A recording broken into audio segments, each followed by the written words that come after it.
Ahsanullah master সাহেবকে মারার জন্য বা ওই যে আরেকজন যে রতন তাকে মারার জন্য এই ঘটনা না। সে পুলিশ রিমান্ডে ছিল নাকি 9 দিন তাকে থানায় আটকে রাখছে, এটা কোর্ট বলছে যে এগুলো আপনারা খুঁজে খুঁজে পেপার বুকের, কারণ প্রায় 4টা পেপার বুক মিলে আপনার প্রায় 1-1.5 হাজার পৃষ্ঠা। এগুলো আমাদেরকে বললো যে আপনারা আগামী 11 তারিখ পর্যন্ত অ্যাডজার্ন করলো। 11 তারিখে আবার হবে। আজকে কত, 2 তারিখ? 11 তারিখে আবার হবে, যে কবে আনলো, কি করলো, ইত্যাদি ইত্যাদি। তো বললো যে এগুলো আপনারা একটু খোঁজখবর নিয়ে বা কোয়েরি করে আমাদেরকে একটু জানান। হাইকোর্টে হোক বা অ্যাপেলেট ডিভিশনে হোক, কোর্ট কিছু জিনিস কোর্টের নোটিশে আনতে চান এবং এটা কোর্টের নোটিশে আনার জন্য আমাদের পেপার বুক থেকে পড়তে হয়। এফআইআর, তারপরে আপনার কনফেশনাল স্টেটমেন্ট যদি থাকে সেটা। আর এই মামলায় আরেকটা জিনিস আছে, সেটা হলো একটা ডাইং ডিক্লারেশন আছে, যে মাহফুজুর রহমান মহল বলে একজনকে, মূলত তাকে উদ্দেশ্য করেই নাকি গোলাগুলি ওখানে হয়েছে মামলার, মানে ঘটনার সিনারিওতে যেটা পাওয়া যায়, এবং হি ওয়াজ অ্যাটেম্পটেড টু বি ফিনিশড, কিন্তু সেই গুলি ওনার গায়েও লাগছে। মোরওভার সেইখানে আপনার আসাদুল্লাহ মাস্টার সাহেবের গায়ে গুলি লাগে, উনি মারা যান। আর আরেকটা হলো ওমর ফারুক রতন বলে আরেকটা ছেলে, 19 বছর না 20 বছর বয়স। তো এই দুজন মারা যান এখানে সাথে সাথেই বা একটু পরে। তো এই দুজন মারা গেলে পরে ওই যে মাহফুজুর রহমান মহল, যে এই মহলকে মারার জন্য প্রসিকিউশন কেস যেভাবে সাজানো হয়েছে বা স্বীকারোক্তিতে যেটা আসছে, একজন আসামির, মাহবুব বলে একজন আসামির স্বীকারোক্তি আছে, এরা এর থেকে যেটা জানা যায় সেটা হলো যে মহলকে মারার জন্যই একটা কনস্পিরেসি হয়েছিল, এবং আপনার সেদিনকার গোলাগুলি বা সেদিনকার ঘটনা যেটা সেটা।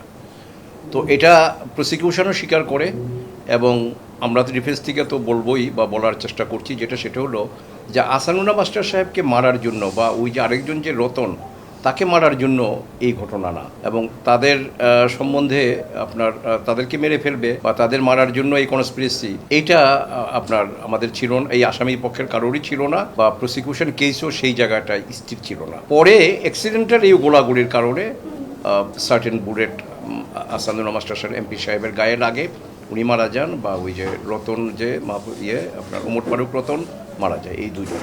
তো এখন অ্যাপেলেট ডিভিশন তাদের কোয়েরি যেটা, এবং তারা একটা মামলা ভিতরে যাওয়ার আগে সেলিয়েন্ট ফিচার বলে, বা এগুলো আপনার প্রাসঙ্গিক যেই জিনিসগুলো, এজাহারের ডেট কবে, কয়দিন পরে এজাহার হলো, তারপরে মামলায় কনফেশনাল স্টেটমেন্ট যেটা, সেটা আপনার দেখা যাচ্ছে যে 14 তারিখে অ্যারেস্ট হলো, 23 তারিখে আপনার কনফেশনাল স্টেটমেন্ট রেকর্ড হচ্ছে 9 দিন পরে।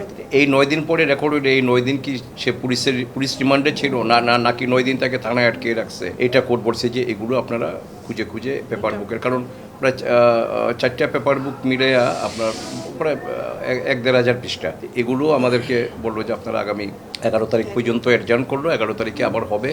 আজকে কত, 2 তারিখ? 11 তারিখে আবার হবে।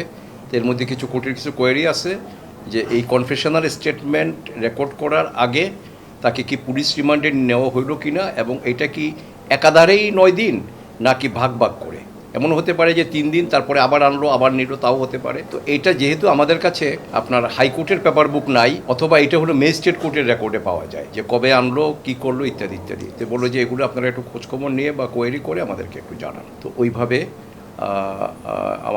আমাদের টিমে একজন আছে শফিউদ্দিন সাহেব, উনি পেপার বুক পড়তেছেন। আমাদের সেট অফ অ্যাকিউজড এবং সেট অফ লয়ার্স আমরা এই মামলায় আছি। আমার তো এমনি এখন 4-5 জন আছে, তারপরে ওই পরে লিগ্যাল আর্গুমেন্ট হয়তো আমাকে করতে হবে সবার পক্ষেই আর কি। অন্যদের আপনার হেলালুদ্দিন মোল্লা সাহেব আছে, তারপরে আমাদের শিশির মনির আছে একজনের জন্য না 2 জনের জন্য, তারপরে আরেকজন আছে মেহেদি সাহেব আছে একজন গাজীপুরের। না, আজকে শুনানি করছে, আজকে ওই যে পেপার বুক পড়তেছে আমাদের শফিউদ্দিন সাহেব। হ্যাঁ, শফিউদ্দিন সাহেব পেপার বুক থেকে পড়তেছিল। অনিকার হক কিছু করছে? না, অনিকার হক এই মামলায় নাই। এই মামলায় আপনার প্রসিকিউশন থেকে থাকবেন আমাদের আব্দুল জব্বার ভুইয়া সাহেব, এডিশনাল অ্যাটর্নি জেনারেল। কারণ অনিকার হক নাকি আসামি পক্ষে ছিলেন কিনা জানি না, কিন্তু উনি মামলার প্রসিকিউশনে নাই।